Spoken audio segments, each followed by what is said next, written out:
So first, thank you to Tammy for hosting. Thank you to Jim for letting us all use your computer and your great little clicker, because that just makes it a lot easier.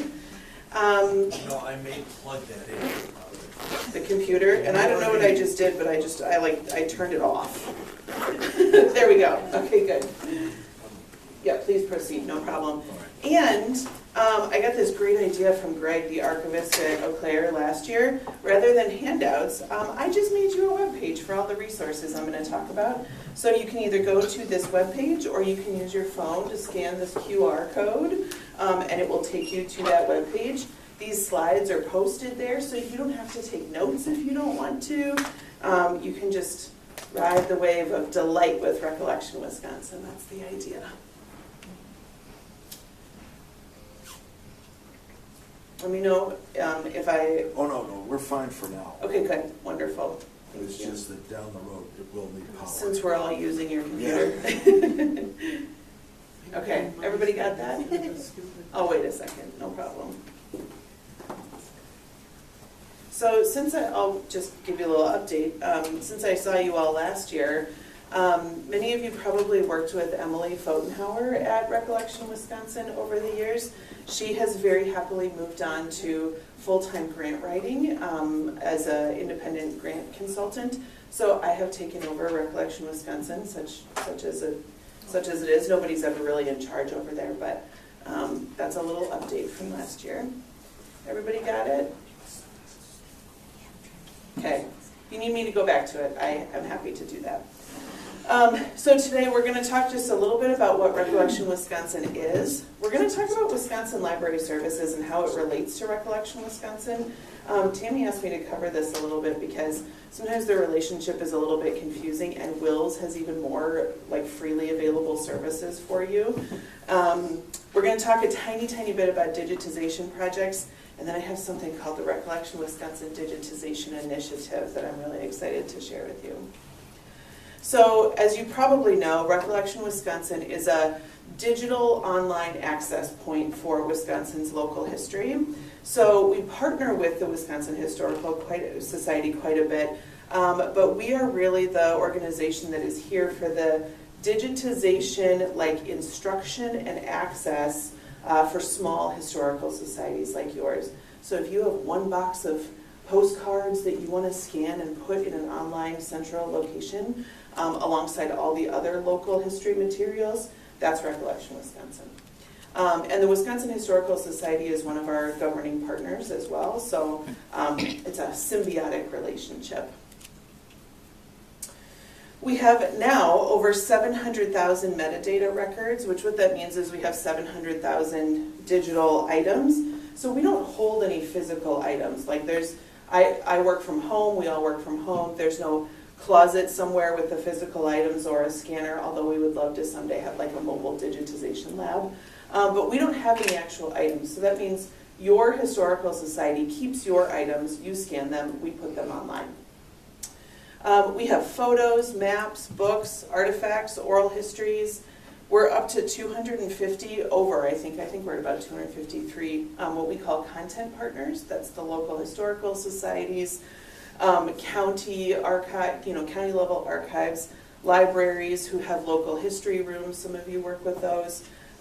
We have government agencies who put their stuff into Recollection Wisconsin, museums, etc. It's mostly state and local history materials, but some of the university campuses especially, they have materials from around the world, around the state, around the country, around the world, but they're in Recollection Wisconsin because they come from a Wisconsin organization. And Jeff Taylor and Cassandra is on assignment. Does Jeff Taylor want to join me? So Recollection Wisconsin is the Wisconsin hub of the Digital Public Library of America. So what that means is that there's a digital version of Recollection Wisconsin that covers the whole country.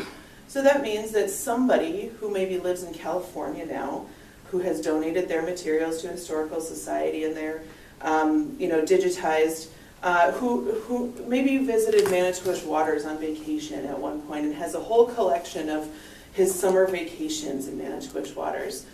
they go into the Digital Public Library of America, and that means that if somebody searches for Manitowish Waters, they might pull up materials from our local historical society, but then they also pull up, you know, John Doe's materials from California, and you get a fuller picture of what the summer culture in Manitowish Waters really looks like. So that's the value of the Digital Public Library of America. Now, just a brief update, which is that the DPLA is currently looking for a new institutional home. This doesn't matter to most people, but in case you hear about this, what that means is that, you know, they have like 8 staff people, and they bring together all of the state hubs, and they need a new place for that to happen, essentially. So it's probably going to go to some university somewhere. That doesn't mean really any changes for Recollection Wisconsin. The search interface at the national level might end up looking a little bit different. So in case you hear about that, it doesn't mean that Recollection Wisconsin is going anywhere. We're not. We're quite stable these days, so, which I'll talk about in a second. We have several governing partners. As I mentioned, the Wisconsin Historical Society is one of them, Marquette University, Milwaukee Public Library, the Department of Public Instruction, UW-Madison, and UW-Milwaukee. So this group, a representative from each of these folks, gets together every quarter to sort of govern the consortium. So WiLS is just the project manager, which I'm going to talk about in a second. But really this consortium is made up of everybody who contributes to Recollection Wisconsin. And these representatives get together to, you know, like approve the budget and do some strategic planning forward, kind of the governing stuff. So let's talk about WiLS for just a second. WiLS is Wisconsin Library Services. Has anyone heard of WiLS? A few folks? Excellent, good. Janet, yes? So WiLS is a library project manager, and when I say that, like people's eyes start to glaze over a little bit, which I don't blame you, because like library project management doesn't sound exciting. Essentially what it means is that Wisconsin Library Services, if somebody in the library or archives or cultural heritage sector comes to us and says, we want to do something, we want to start a digital library, we want to plan a conference, we want to start a new consortium, we want some strategic planning, we need some consulting, like what do we do with our archives, we just figure out a way to do it, essentially, is what WiLS does. That's what we do day in and day out.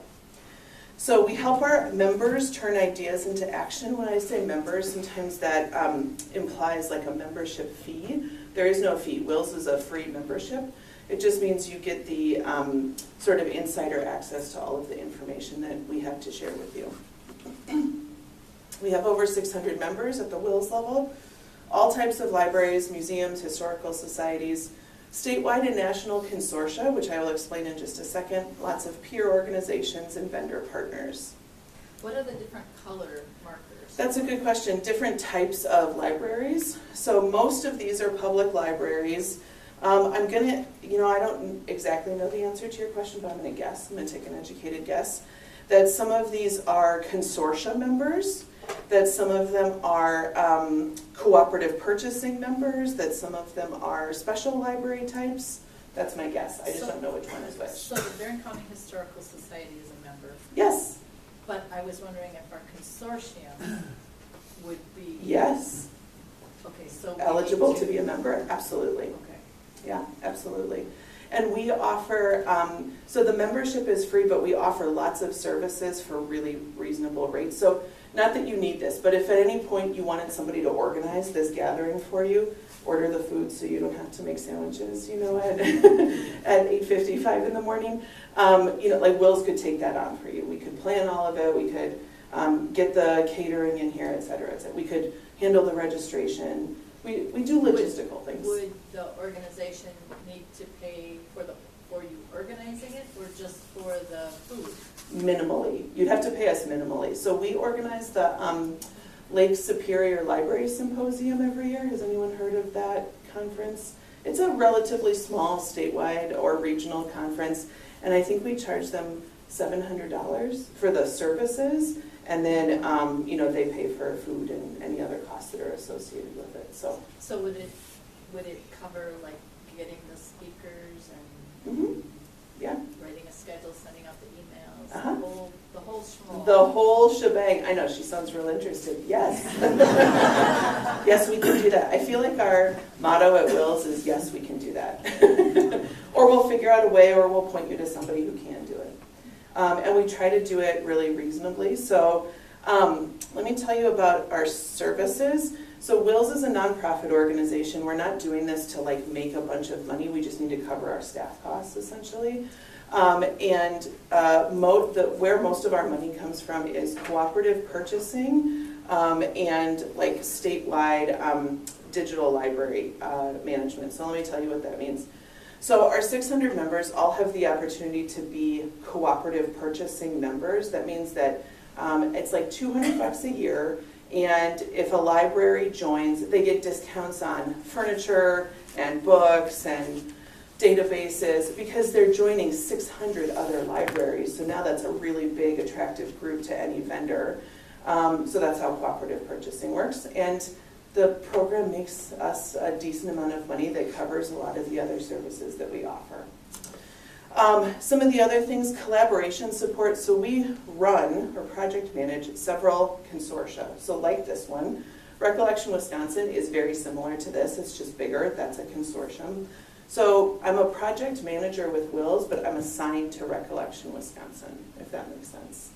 So that's why you're always hearing me talk about Recollection Wisconsin. But I also work with our Culture Keepers Collective, which is for Wisconsin's Native Nations, tribal library, like librarians, archivists, museum workers.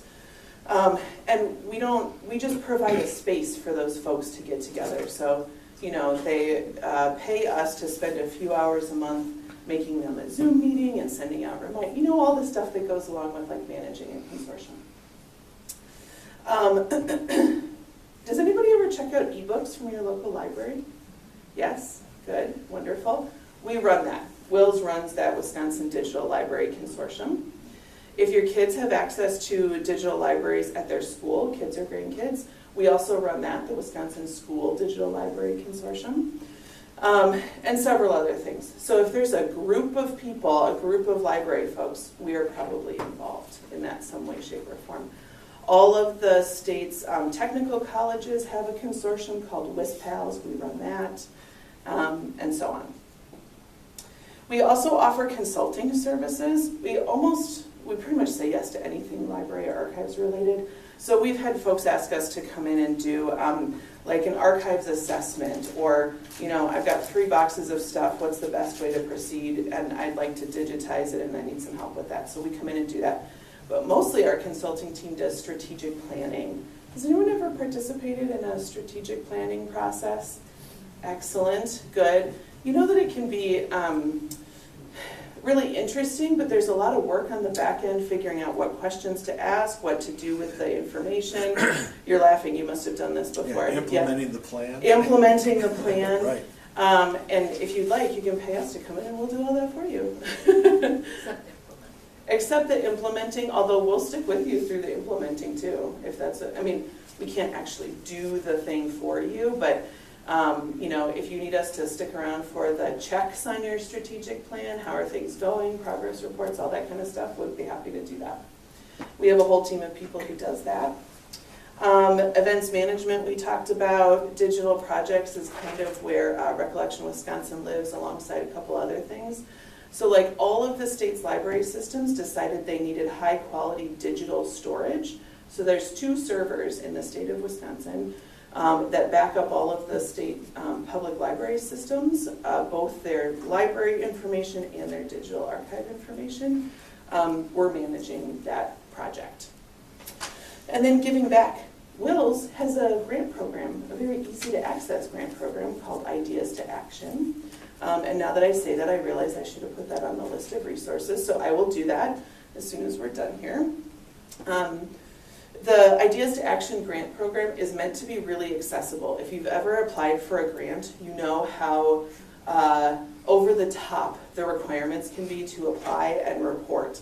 Has anyone in here gotten an Ideas to Action grant? I don't think so. I wasn't seeing anybody. So it's up to $5,000. It's 1 year. It's super easy to apply for. It's like, what do you want to do? Do you have any partners?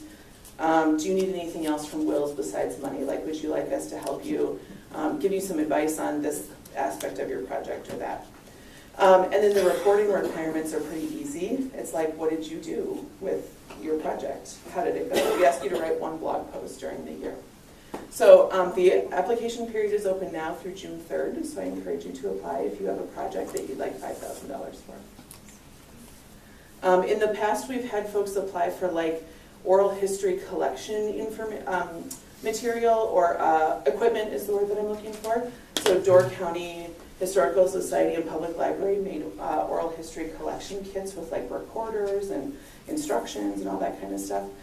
We've had folks get scanners and then start a digitization project. Anything you can think of is probably eligible, as long as it's library, archives, history related. These are the consortia that we support. So I went over that already. All these links are in the slides if you want them later. Oh, good. I explained my whole presentation already. Good. Consulting services. Oh yeah, we do survey development, like information gathering if you want. We have a data specialist on staff. Cooperative purchasing. Digital projects. Right now we have a project that is, we have a fellow with the Curating Indigenous Digital Collections. Her name's Cole. She's traveling the state talking to Wisconsin's Native Nations about what they need in terms of digital projects and how WiLS can help in culturally appropriate ways. I just got done with the Culture Keepers Collective Gathering last week, which was amazing. It was held in Black River Falls on the Ho-Chunk Nation. And that's all of Wisconsin's, tribal libraries, archives, museums, folks who all came together to exchange information and best practices and spend time with each other. It was wonderful. Is that just set up for the Native American? That's a really good question. Is it just for Native nations? No and yes. So they're really the focus. Their work is really the focus because the Ho-Chunk Language Division that's trying to preserve their language they have more to talk about with like the Menominee Immersion School than they have to talk about with like the rest of us non-Native folks. However, so they're really the focus of the gathering.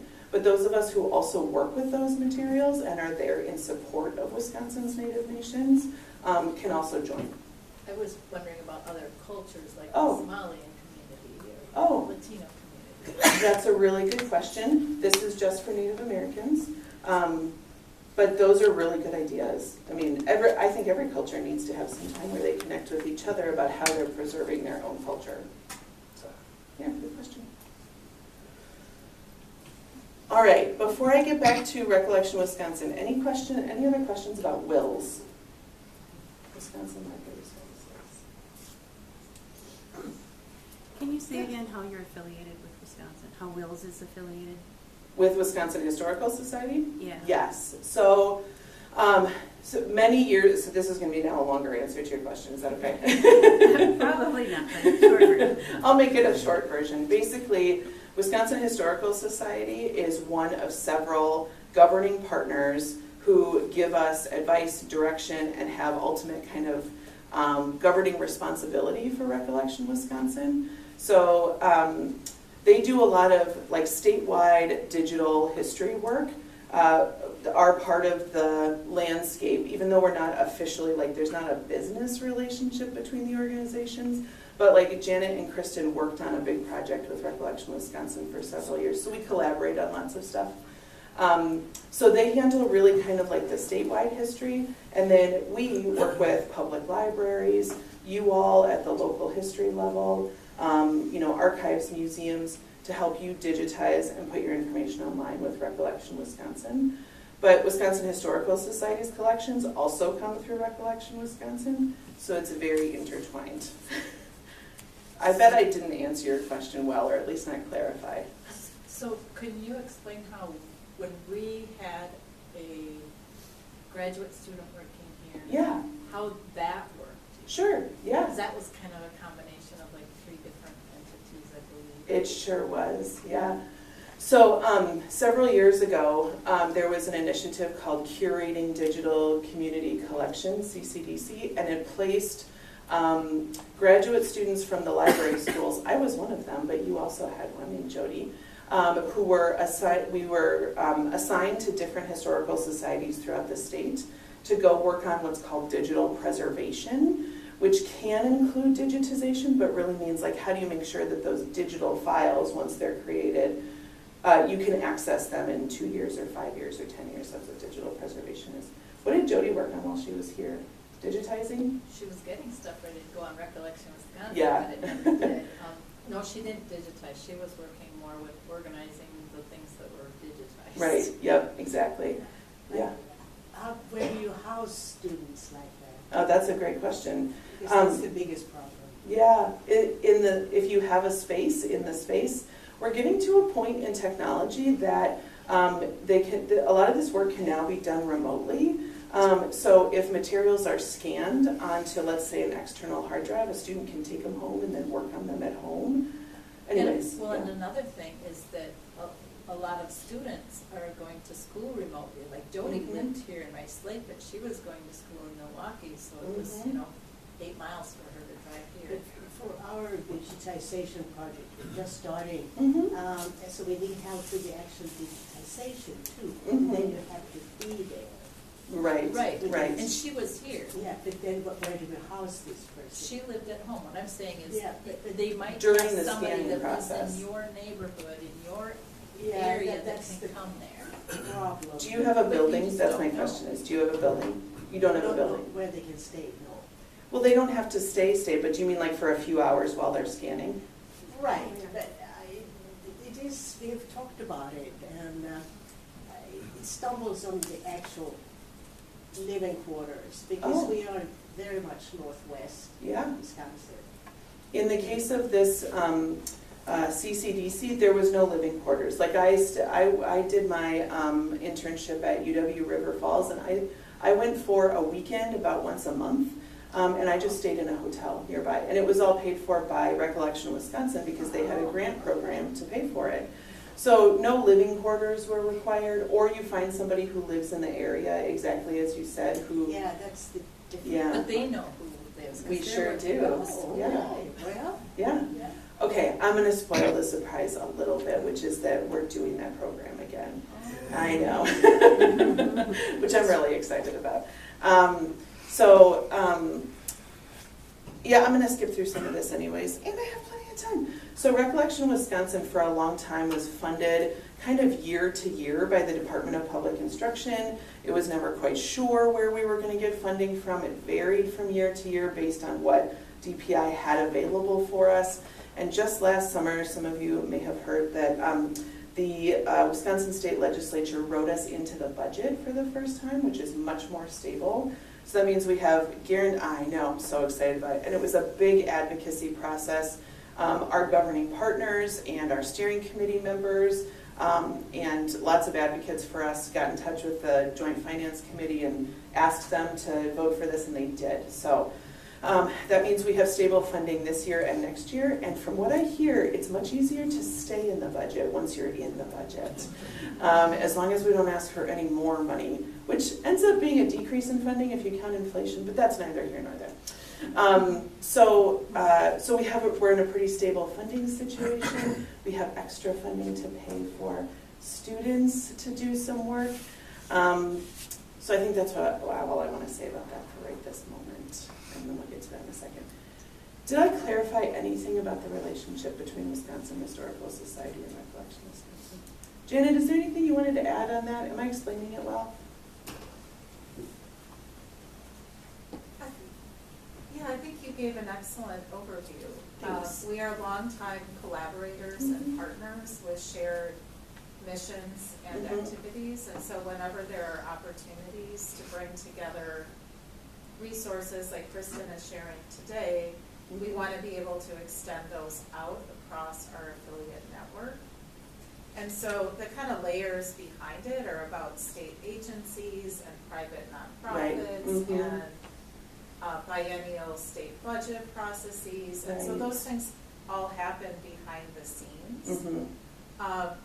But one point of clarification is the Wisconsin Historical Society, we have a digital services department, And we can provide some support and information to Oh, local right, yep. affiliates. However, Mhm. it's WiLS and Recollection Wisconsin that are really positioned to be able to work with small nonprofit organizations like you.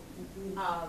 As Kristen mentioned, we have major national, statewide Yes. collections. And the primary focus for the team at WHS is managing this like North American history collection. Mhm. So if you need a help with a project, it's Kristen and her team that we're gonna refer you to be able to be working with you on maybe a grant project or identifying an intern. Mhm. And so, yeah, it's a collaboration and a Yeah. partnership. And we're always there to help make a connection or provide support. But it's WiLS and Recollection Wisconsin that are really honed in on the project level. Yeah, I think that's a good way to describe it. Thank you. Yeah, and we use a ton of the digital services department information that they gather and put out as guidelines for digitization work. We're always working back and forth. So if it sounds like it's like a little bit of muddy waters, it's because it is, because we work together so much. I think of the Wisconsin State Historical Society as like the big tuna, and we're just like little minnows darting around all over the place. We don't have, we have stable money, but it's not very much money. But we're also smaller, so we can kind of run around and, address littler, like not littler, smaller scale needs. Okay. How's that so far? Okay, good. So Recollection Wisconsin is one of the WiLS projects, and if you don't already know about it, we have something called the Digital Readiness Toolkit, which is really meant to be start to finish guidance for any digitization project. And since last year, we have added a ton of audio-visual guidance for if you want to digitize AV. Listen, Russ knows more about this than anybody on earth, probably. So, you could just ask Russ. Also, there's information in the Digital Readiness Toolkit about that. And links are for sure on that resource webpage that I shared with you.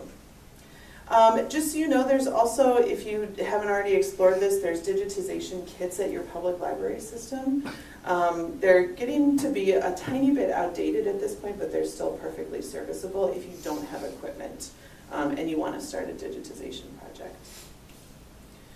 So the other exciting news is that we used to have to charge some minimal fees to be part of Recollection Wisconsin, and we are no longer charging those fees because the state has funded us. So we're very grateful to basically the taxpayers of Wisconsin who are helping to fund these services. They were minimal fees to begin with, like $200 a year or something. But it seemed a little funny for us to ask folks to advocate for us to the state budget and then say, thanks for getting us stable funding, can you please also still write a check? So we're not going to ask for that anymore. However, if you find value in our services, there is another state budget cycle coming next year. So I sure would be appreciative if you were able to continue some of that advocacy. If the Joint Finance Committee is coming to your neck of the woods and you're going to go maybe with your library anyways, they hold public hearings. If you wanted to mention Recollection Wisconsin in that would be just fine. Digitization projects. I'm going to skip over a bunch of this because most of you have heard it. Start with a plan if you're going to start a digitization project. Did you just turn off the camera because you're like, we've heard this before? No, I I thought he was like, that's it, we've heard this all before. So if you're going to start a digitization project, just briefly, my recommendation is make a real detailed plan before you start. It's a lot easier to even deviate from that plan once you're in it if you have a plan to begin with. This includes even if you're taking over a legacy project, I would still write yourself a plan. Now conveniently, Recollection Wisconsin has made you a digital project planning worksheet, which is linked on the slides and the resources. The big questions really are, why are you digitizing and for whom? Like, who's your audience for these digital materials? The answers to those questions will be what really kind of underpins your digital project.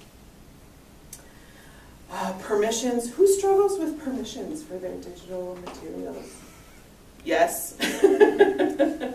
Here's the short version. And paywalls. And paywalls. I'm not a lawyer, so whatever advice I give you is not legal advice.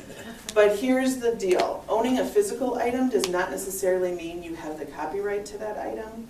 Scanning the item doesn't give you the copyright to the digital item.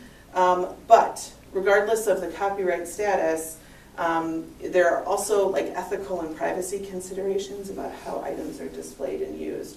So permission requires just a ton of thinking ahead of time. The Digital Readiness Toolkit and the Wisconsin Historical Society have a lot of resources for you on how you navigate those copyright questions. The very short version is just think really carefully about it. It doesn't mean don't digitize and put stuff online. It just means know what you're doing when you do that. And what is the date that it was prior to? You probably don't have to worry about it. What is the date this year? Is it 1929? 1924. No, I know, but what? I know it's 2024. What? 29? I think it's 1929. Yeah. So most of us, when we're digitizing stuff, it's probably going to be older than that anyway. Then 1929. If it's older than 1929, it's out of copyright, and you can safely digitize and put it online. There's also a lot. But you can't take something from the Wisconsin Historical website that's archived. No. And if it's past 1929 and put it on, you got to talk to Lisa Marie. You're right. Yeah. Or you could just link to where it is on the Wisconsin Historical Society website if it's the information that you want to share. It depends on what you're doing, what you're working on. I'm going to skip over that part. I'm going to skip over digitizing. I'm going to skip over all that. Questions so far? Do you have questions about all the information I just skipped? Okay. Oh, file description. Has anybody written like a metadata spreadsheet for your information, for your digitized information? Recollection Wisconsin, here's the short version. We have a metadata template if you would like to borrow it. Again, it's linked on the resource page. And I find it to be much easier to know what kind of information you're capturing if you have a template to follow. Okay. I'm going to skip over that part. I'm going to skip over that part. I'll skip over that. It's because what I'm getting to is really exciting. Okay. The toolkit. Okay, here's what I'm really excited to talk about. So, because we have some significant amount of funding, I mean significant for us at least, it's $300,000 next year. So I mean it's like for a small organization, you know that's pretty good. We're going to use a real big chunk of it to pay students, graduate students, to come to historical societies and scan and describe the information. Come on in. Hi. Abby. Abby, there's good. So we're starting that this fall. We're super excited about it. It's called the Recollection Wisconsin Digitization Initiative. It's very similar to the CCDC program that we were just talking about. And we are doing a pilot this fall, and you can apply to be a site where you have a student come to your area and digitize. And this is where it actually comes in really handy to have students who live in all parts of Wisconsin so that they can come to the historical societies and do the digitization work. So the real focus of this is going to be digitization and metadata. So we ask host site, so what I'm going to tell you about is like what information you need if you want to be a host site. We ask the host sites to complete a digital project plan first so that we know that when they get here, the students are going to sit down to a box of materials that's already organized, and they just spend hours and hours scanning and then typing in the information into the spreadsheet. The expectation is that that material, the digitized material, then comes into Recollection Wisconsin. That expectation is waived for tribal communities because it's not always culturally appropriate for all of their information to be shared publicly.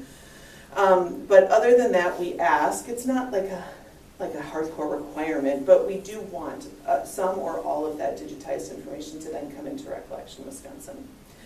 And the reason we're doing this is because like all these years that we've had the unstable funding or we've had grant funding, we've been doing things like the Digital Readiness Community of Practice, which Tammy helped with, that whole toolkit, project that came together. All these years we've been hearing folks say like we need more information, we need some training, we need training resources, but mostly what people need is like somebody to sit down and do the digitization work. Or they need money for that. And so what we have is people and money to do that now finally, and so we're addressing that need. So I thought last time when we did it, Yeah. we had to have the stuff already digitized, and that the student, the graduate Right. student, just worked with that stuff. And this time around, we will digitize for you.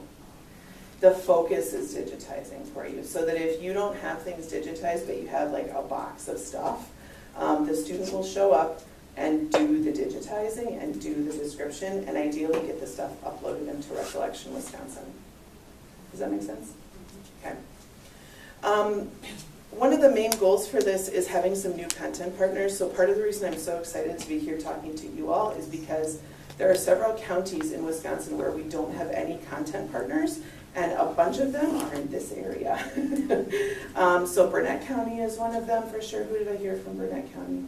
Yep. Before of us. Yes, I don't remember all the rest of them off the top of my head, but this area could really use, so it's not that we don't have information in Recollection Wisconsin that covers your counties, but it's not from your county. It's not put there by your county historical society or library. You have Barron. You're right, we don't have Barron County. What Yes. about Polk County?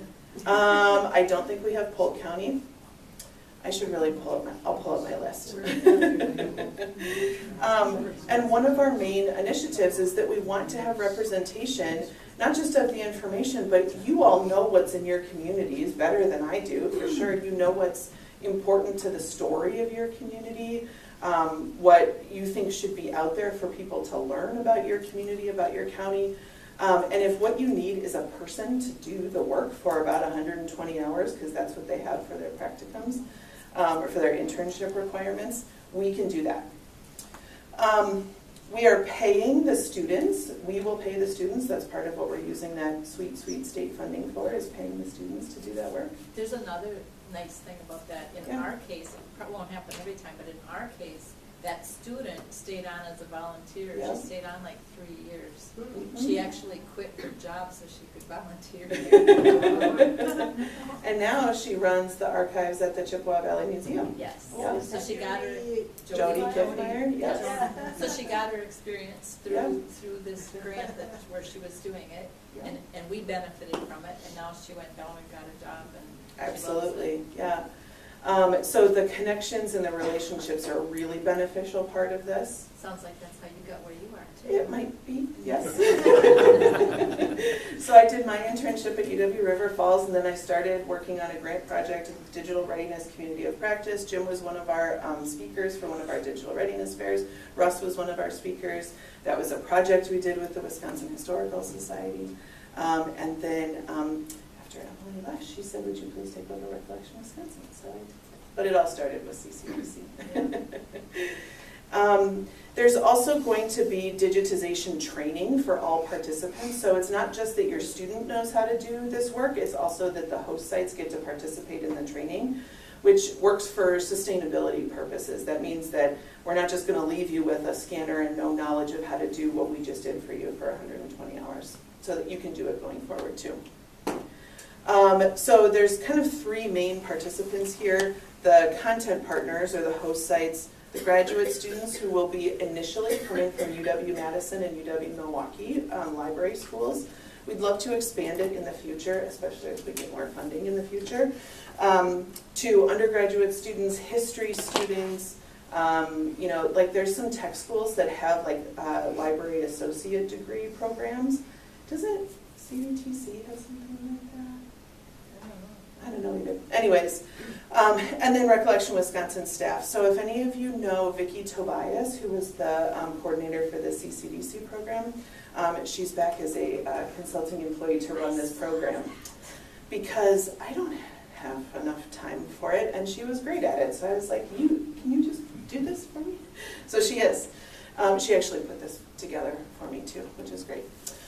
So content partners can be any of you, and community organizations. We're expanding this into maybe your local literacy group, your other types of community organizations. What else am I thinking of? The local train enthusiast group, or the Rock Hounds, or all kinds of community organizations. those kinds of organizations have their own history that might not end up in local historical societies because they don't necessarily know that that is an important piece of their community's story, but it is. And so if they've never thought about preserving their organization's history before, maybe this is an opportunity for them to do that. You have to have an ability to host a student, not host as in living, and I'm really glad we talked about this, host as in a place for them to sit for maybe 5 or 8 hours at a time to be scanning. They can bring their own computer, but there just needs to, there kind of needs to be a scanner, although if there's no scanner, we can talk about it. It doesn't necessarily need to be in your own organization. If you work out a partnership with the local public library and they've got a spare office where you can keep a box of stuff and a scanner and a computer for the summer, great, that's totally fine. There will need to be a collection that is identified and ready to scan. So like we talked about, we can't, it's going to be harder for us to work with like 5 boxes of stuff and you don't know what's in it. This program is to scan and write metadata. So something that you know what it is, it's already organized, and you know you want to put it in a digital form and put it online, that's the right kind of collection. And then you all get to keep, of course, the high quality digital copy. Let's see, the student participants, we talked about that. For the UW-Madison iSchool, they have to do 120 hours. For UW-Milwaukee, they have to do 180 hours because that's an independent study for them. They get training to complete the scanning, the metadata. They get some training on project management and documenting the process so that they leave you with a workflow that's well documented. We pay their stipend and their travel expenses, so this is free to the host sites. And they get this great hands-on experience where they get to learn, take what they're learning in grad school and put it into practice. We talked about the outcomes a little bit. We also really want this to be, if a host site is a new content partner, we hope that this is a good introduction to Recollection Wisconsin's procedures. So you can see what it's like to digitize and get information into Recollection Wisconsin, and that then you'll want to do that on your own in the future. And we leave you, of course, with a copy of the digital content and the metadata. And we don't take any of the physical materials, those stay with you. There's good paid work experience for students. The connections that they make are really important. The opportunity to learn what it's like to be digitizing in a rural Wisconsin community. We're really focusing on rural Wisconsin communities. There's plenty of digitizing happening in Madison and Milwaukee, but in the much more rural parts of the state, that's really where we want to deploy this group of students. So the timeline for this is that we're running a pilot program this fall. We're going to run another sort of like second pilot or like implement some improvements in the spring. And then we're really going gangbusters next summer. So I think we're going to have 3 host sites this fall, 3 in the spring, and then we're trying to go for 8, I think, in the summertime. So what kinds of questions do you have about that program or anything else that I've mentioned? How do we make contact with you to become available? Great, yes. So on that list of resources on the webpage, there's a link for the Recollection Wisconsin Digitization Initiative. I can also just send this out via email after the fact. There is an application to be there's information about how to be a host site, there's an application to be a host site. There's information about what students need and an application for students to apply. So if you know of a library school student who maybe is spending the summer at home up in a rural area of the state, maybe encourage them to take a look and apply because the stipend's like $2,500, which is pretty decent for an internship. Most of those internships, we have to pay for the college credit, which is like $2,500, and then we don't get paid. And so we really wanted to do something a little bit different, and so at least it pays for their credit that they have to get. Mm-hmm. Do we have, is there a way for you to help us to get in contact with these graduate students? We do that, yeah. Yeah. So if you know of a student, encourage them to apply, but if you don't know of students, that's okay. We do the matching part. Okay. That's part of our project management. would we be eligible to do it again? Absolutely, yes, yes. And if it doesn't fit with this semester, like say we know there's a student who really is going to need a practicum, but they're not, who lives in Rice Lake, but they're not coming until they're not available till next spring or summer, we might just say to you, like, can you wait till next summer, and then we'll place so-and-so with you. But yes, you're absolutely eligible to apply. Yes. So the one suggestion about housing the person, many of the larger museums have a bedroom display in their museum. Think about if you think about the experience the person would get living in a 100-year-old bedroom while working on 100-year-old pictures. Yeah, put them in one of the log cabins. It'll be a real, authentic experience. Plug in their scanner in the log cabin. It'll be a kind of a asynchronous thing. I actually had one question. Yeah. One of the things when we digitize, we get metadata is essentially the who, what, where, when, why about the picture or object or whatever, and we don't know how, maybe any of that. We have a photograph that's unidentified. It maybe came from a particular family, so we really can't enter much metadata, and yet we don't want to not digitize those. So I'm just curious what Recollection Wisconsin does with unidentified photographs. We can say it came from this family in this part of Wisconsin, and that's about it.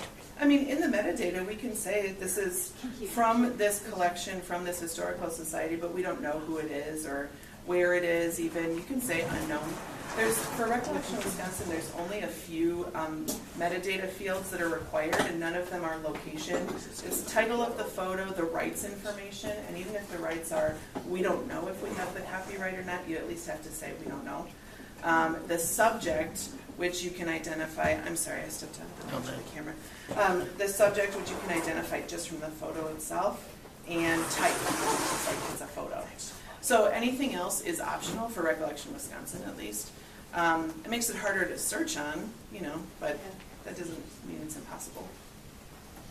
Good question. I would like, not an actual question, Yeah. but a request. So Yeah. for this actual presentation, can you send that out or bring up the QR code again or email it out? I will email it out.